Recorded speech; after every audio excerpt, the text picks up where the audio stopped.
Jeffrey Wright, joined by Neil McCready and Chase Parham for RebelGrove.com's Instant Analysis, brought to you, as always, by Cannon Motors. Stop in today at any one of their Mississippi area locations. Check out the full selection of both new and previously owned cars. And remember, guys, nobody beats a Cannon deal. Nobody. Well, Neil, we'll start with you. It's more or less same song, different verse. Yep. Ole Miss wins with defense and does enough offensively to put a team away by a score of 34-3. Well, it's going to be in my column. There's no turnovers. That's the first big offensive number. No turnovers. They played a clean game, not a lot of penalties. I'm not sure they had any penalties. One penalty. And a hold, yeah. A hold, no turnovers, and you let that defense play. Pretty good recipe for this team. I thought Bo was okay. He started out slow. I just talked to Dan Werner a little bit. Tennessee came out, did some things that they did not see on film. He said Tennessee was one of the most predictable teams over the first handful of games of the season. I did my Nick Saban thing right there, trying to think of a word. You see that? Well, it's about the process. Yeah, but he said they came out and did something completely different today. It took him a little while to adjust to it. Bo made a few bad throws, but he didn't make any bad mistakes. Once they got points, they scored 6 of its last 9 offensive possessions. So once they got rolling, they got rolling. Hard to complain a whole lot about 34-3. Chase, Hugh Freeze admitted as much. I mean, more or less without saying it, he basically admitted that this team is pretty much being vanilla on offense because the defense is just so good. Well, it was sitting there at 14-3, and we went, well, that's it, It was a matter of game covering. over. Yeah, it's a matter of is he going to hit the line, what is going to happen. But Tennessee could have played 3 more days and not scored 24 or 34 points against this team. Ole Miss gets 7 sacks. Marquise Haynes, 2.5 in the book. It was 3. I don't know where the other half sack went, but they in for 2.5. C.J. Johnson said that he could see Justin Worley rattled after a while. And the government needs theirs. Neil and I talked about this. It's just human nature. You're in a quarterback's face. He can't step up in the pocket. He's going to start looking for the pressure.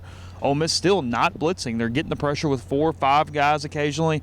It's just a dynamic front 7 that moves so well east to west. You cannot go east to west, and they've done a good job in the middle. Brian Bennett continues to have a heck of a year. Robert Gumdici takes up space. Haynes, Johnson, the whole crew. So sack numbers big time up. Tennessee, 0 rushing yards today. Yeah, that's 0. 191 total yards. Those are all from Worley through the air. Sinquez Golson, 2 picks. He's an All-American coming. He's got 7 picks now in the season. Mike Hilton, an interception.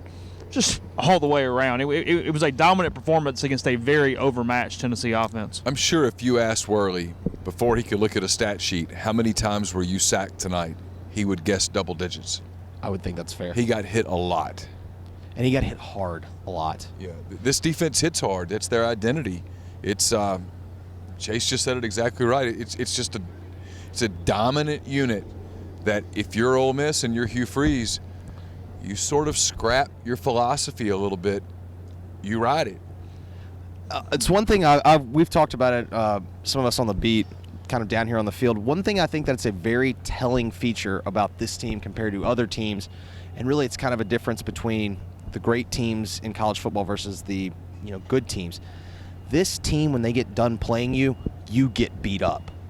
Yeah, you watch other teams limp off the field and limp to the sidelines, and knock on wood, so far for Ole Miss, they're having one of these magical seasons where really nobody gets hurt. Laquan Treadwell had a little hand issue, came back into the game, doesn't appear to be a big deal. That appears to be the extent of it. C.J. Johnson limped around, but he was in the media room afterwards, so it wasn't bad enough for him to require immediate treatment. This team has stayed healthy. We talked before the season about what you had to have for this team to win. It had to be very good on defense. Bo Wallace had to play clean, and they had to stay healthy. So far, it's check, check, check, and we're 7-0, and they're headed to Baton Rouge. Yeah, one more thing. Gary Wunderlich hits a couple field goals. He tries the 52-yarder right before the half, just wide left, but that's fine, whatever. That's low percentage stuff. He did get it there from a distance standpoint. Kickoffs were fine. Will Gleason, extremely good at punter. Both punters tonight were excellent. So Ole Miss takes another step in special teams. Still not great in the punt return. Some of that's the free releases and the different things that officials call, but they probably need to get a little better there if we're just really nitpicking things as they're 7-0 and moving forward. Tennessee, not a bad defense. AJ at linebacker's an NFL player. They've got a couple guys.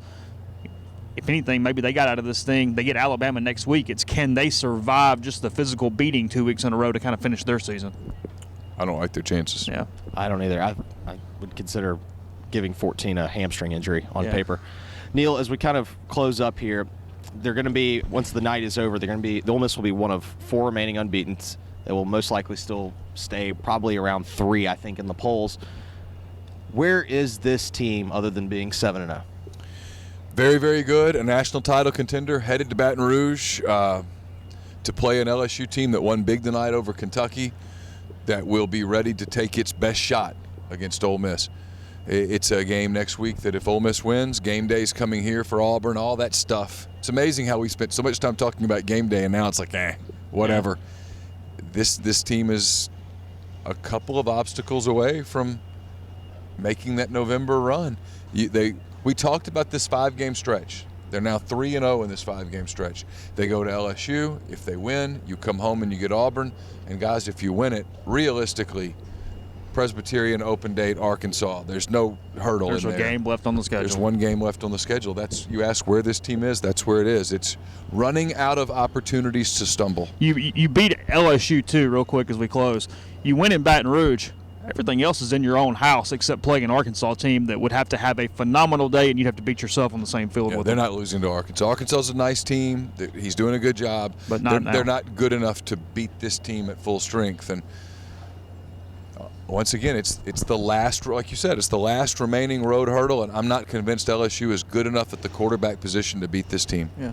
No, I mean, not to be that guy, but I think we sat there and said at this run, when they started this run, if they went 3-2, they would have taken it. Now 3-2 feels like 3-2 would very be disappointing. Very disappointing. Now it's 5-0 is what you're looking for. This is a very much a legitimate national championship team. It might be the leader in the clubhouse in terms of the easiest path to get to the playoff. Baylor loses today, et cetera, et cetera.